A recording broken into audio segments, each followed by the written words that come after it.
అయితే ఇప్పుడు అతని మీద పెట్టిన అంటే Pushpa 2 it is a crazy అయిపోయింది.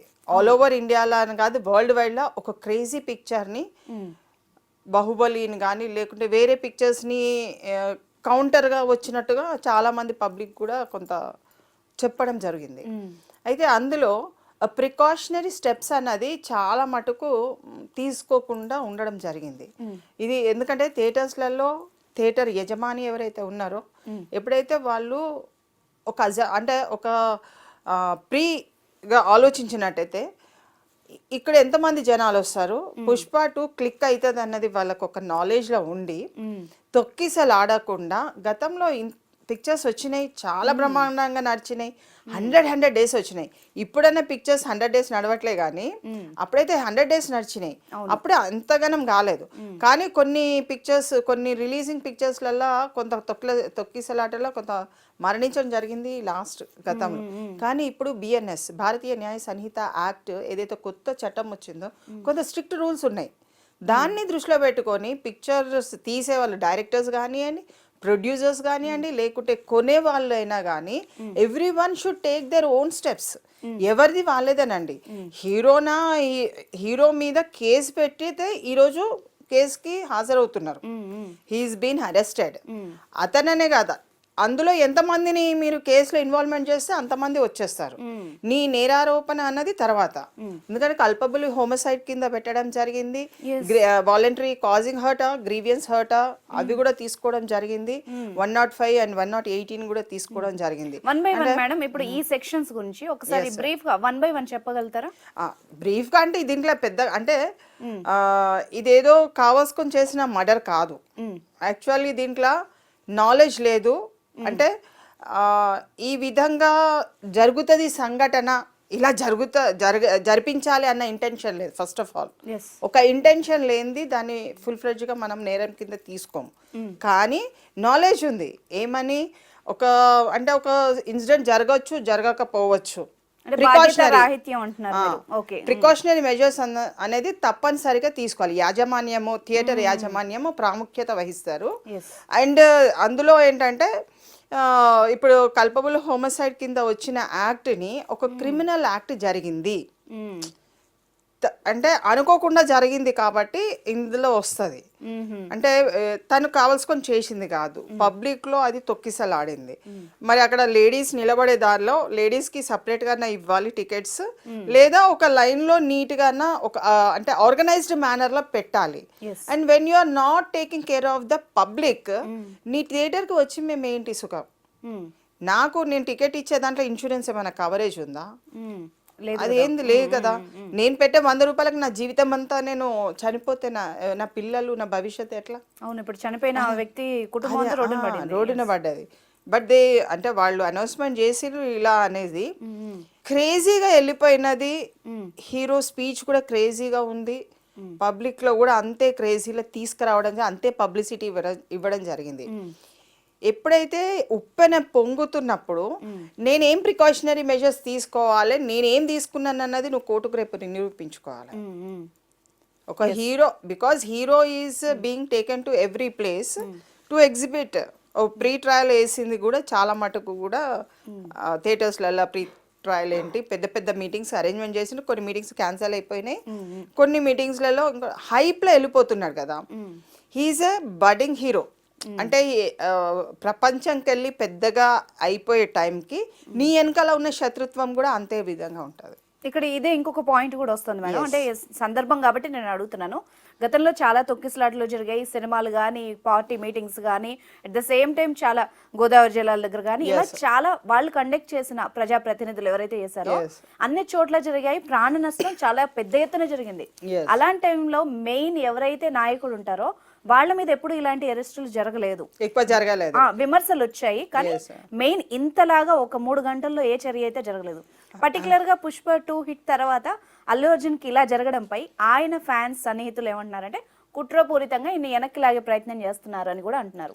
దీన్ని ఎట్లా చూడాలి? చూడండి, అంటే ఈవెన్ డాన్స్ మాస్టర్ కూడా అలానే జరిగింది. డాన్స్ మాస్టర్ తీసుకున్నప్పుడు కూడా ఆ విధంగా జరిగింది.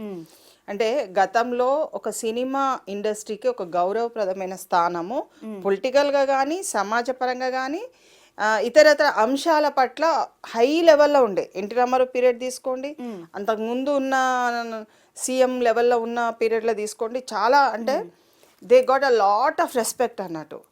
ఇప్పుడు గత 10 సంవత్సరాల నుంచి కానీ, ఫార్మేషన్ అయిపోయిన తర్వాత నుంచి 10 సంవత్సరాల క్రితం నుంచి కానీ ఇప్పుడు కానీ మీరు బాగా చూసుకుంటే సినిమా ఆర్టిస్టుల మీద వాళ్ళు చట్ట ఉల్లంఘన చేసిన అనేకమైన అంశాల మీద చాలా కేసులు జరిగినాయి. ఎవరు అది పట్టించుకుంటలేరు. మా అయినా కానీ, ప్రొడ్యూసర్స్ లాబీ కానీ, లేకుంటే ఆర్టిస్టుల లాబీ కానీ, ఎవ్రీవన్ షుడ్ సిట్ టుగెదర్. ఎందుకు ఇంత చట్ట వ్యతిరేక విధానాలు మనం ఎందుకు పాటించాలి? మనము ఒక సఖ్యతతోని, సమాజము మనకు ఒక గౌరవం ఇచ్చింది. 10 రూపాయలు నాదే కదండి, టికెట్ పెట్టుకొని నేను వెళ్తున్నాను కదా, వాళ్ళు కాదు కదా.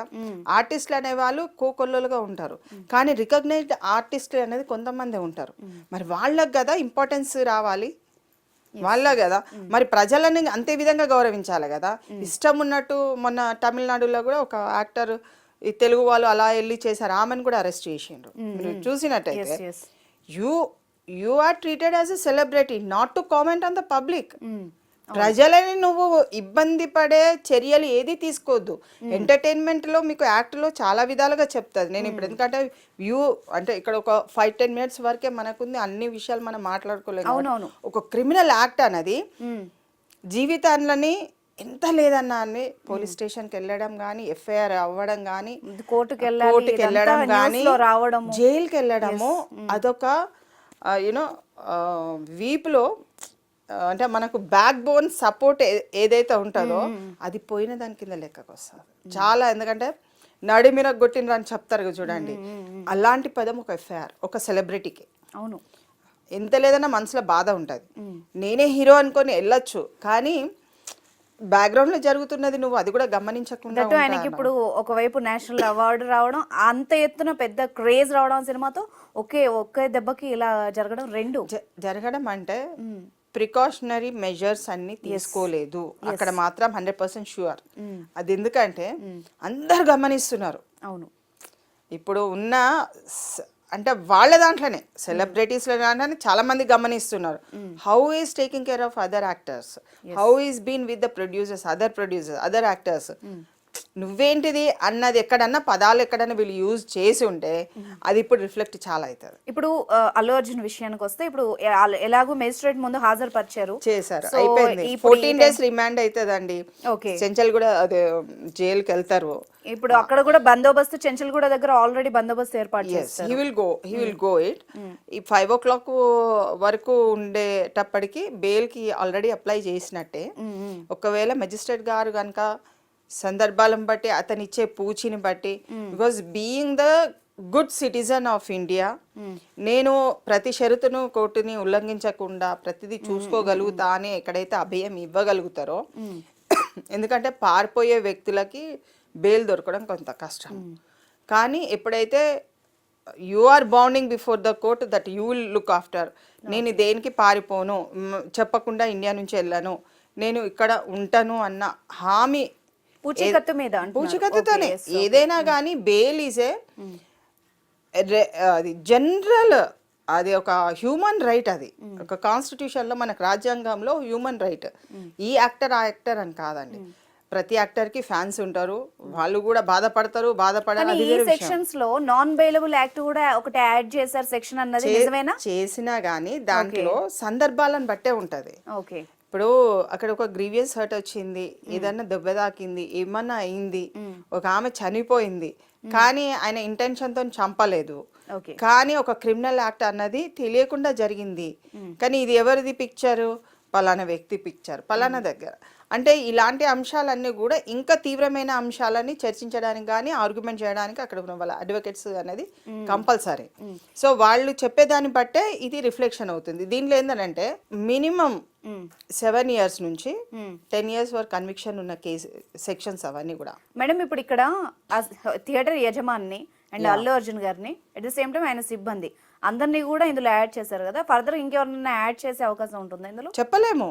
వాళ్ళు ఇచ్చే వాంగ్మూలాలలో మధ్యన మళ్ళీ ఇంకా ఏమైనా పేర్లు వస్తే ఎడిషన్ చేయొచ్చు అండి, డిలీషన్ చేయొచ్చు అండి. వెన్ అంటే ఇన్వెస్టిగేషన్ ఎప్పుడైతే ఛార్జ్ షీట్ ఫైల్ చేస్తారో ఎనీథింగ్ క్యాన్ బి హ్యాపెండ్. ఇతని ఇన్వాల్వ్మెంట్ ఎంతవరకు ఉన్నది అన్నది కూడా ఛార్జ్ షీట్ లో చేయడం జరుగుతుంది. ఎందుకంటే అది ప్రాముఖ్యత. ఇప్పుడు అరెస్ట్ చేసింది అంతా కూడా చట్టబద్ధతని చూపిస్తున్నారు. నార్మల్గా ఏ వ్యక్తి కూడా కామన్గా చట్టం ఏంటిది నాకు చుట్టమే అనుకుంటే అది పొరపాటు. That is very much important. ఒక భయం భక్తి లేకుండా జీవితంలో మనము ఈ సమాజంలో ఈ జాతి కోసం ఈ దేశం కోసం బ్రతుకుతామని ఎలా మంచిగా బతకాలని ఉంటుంది కదా ఏదైనా కానీ. Our speech is our conduct చాలా మటుకు. ఇప్పుడు అయితే ఉదాహరణకు తీసుకుంటే మీరు ఎక్కడైనా కానీ సినిమా యాక్టర్స్ చాలా విధిగా ర్యాష్గా నెగ్లిజెంట్గా మాట్లాడుతున్న సందర్భాలు ఎక్కువ ఉన్నాయి. ఎవరు చెప్పట్లేదు మాకు తెలియదు కానీ ఒక కామన్గా మనం ఓపెన్ చేసి యూట్యూబ్ ఓపెన్ చేసి you see the speeches they are giving very అంటే చాలా ర్యాష్గా ఇచ్చేస్తుండ్రు. తప్పు చేసినా చెయ్యకపోయినా వాళ్ళు రెండో ఒకటే స్పీచెస్ వస్తున్నాయి మనకు. తప్పు చేసిన వ్యక్తి ఒకలాగిస్తారు, తప్పు చేయని వ్యక్తి ఒకలాగిస్తారు. కానీ రెండు స్పీచెస్లలో దెర్ ఇస్ నో డిఫరెన్స్. అది ఏంటంటే ఇప్పుడున్న ప్రస్తుత సామాజిక సమస్యలు చాలా ఎక్కువగా ఉన్నాయి కాబట్టి ఆల్రెడీ ఆర్టిస్టుల మీద సినిమా ఆర్టిస్టులు కానీ టీవీ ఆర్టిస్టుల మీద ఆల్రెడీ ప్రభావం అన్నది క్రిమినల్ యాక్ట్ ప్రభావం అన్నది ఆల్రెడీ వాళ్ళ మీద పడింది. ఇప్పుడు వాళ్ళందరూ కూడా ప్రతి ఒక్కరు కూడా జాగ్రత్తలు తీసుకోవాలండి. No one should cross the limits. ఇప్పుడు లక్ష్మణ రేఖ గీసుకొని పెట్టుకోవాల్సిన సమయం ఆసన్నమైంది. Every one should act according to the law only.